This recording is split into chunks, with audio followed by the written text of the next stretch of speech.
So now if we have a look back at that create user method that we saw earlier on, you can recognize that all of this is simply a closure, and it's passed into this create user method as an input parameter.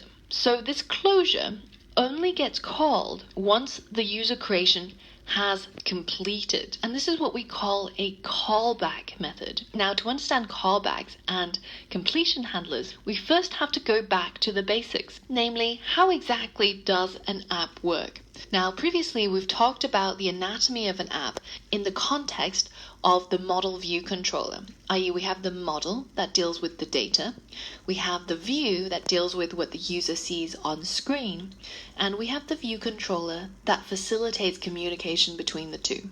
But this time I want to talk about the anatomy of an app, as in how it works behind the scenes and what exactly happens when we click on a button or when we get some data from our database. So the way that it works is that we've got a button and we've got a view controller.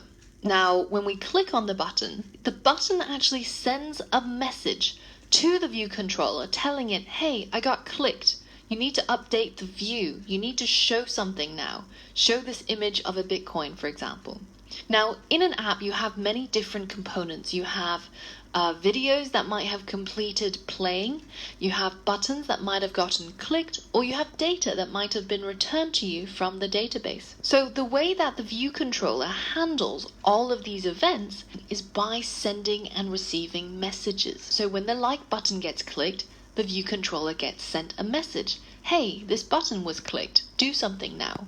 Or when you receive a phone call, then your operating system will say to the view controller of your app, like, hey, there's a phone call coming in. I'm going to need to shut you down. Or if you have a cloud-based database, as we do, then you might get messages from there as well. For example, I successfully created your user. Here's their user ID. So essentially, a lot of messages are being passed around and received by your view controller. So we're writing code in anticipation of events. These events are messages that can be triggered by the operating system, or it could be from buttons, or it could be from third-party APIs. So let's consider these messages that we get sent from the operating system.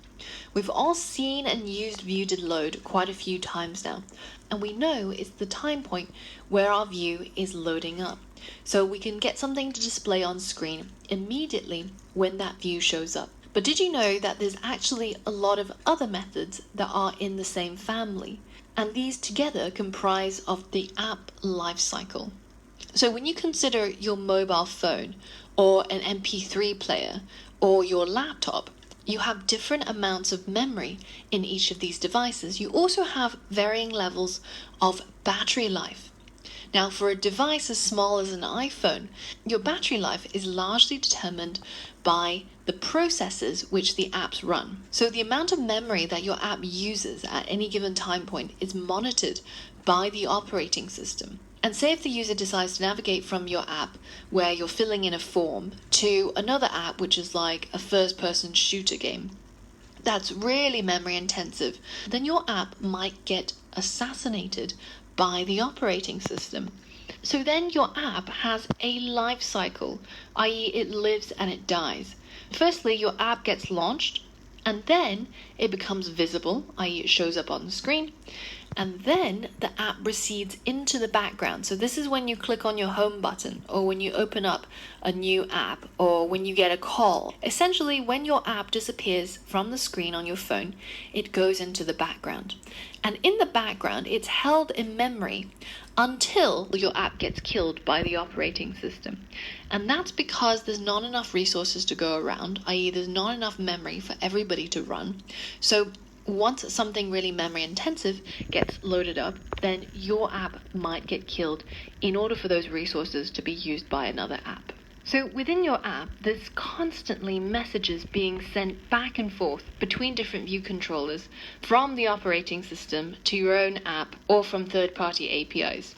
And when we're coding, we're essentially anticipating these messages and tapping into the time points when these events happen. And a completion handler or a callback is simply one of those events, is simply one of those messages that gets triggered once some process has completed. And once we get that callback message, then our app can continue and use some of the information that we got as a part of the completion handler.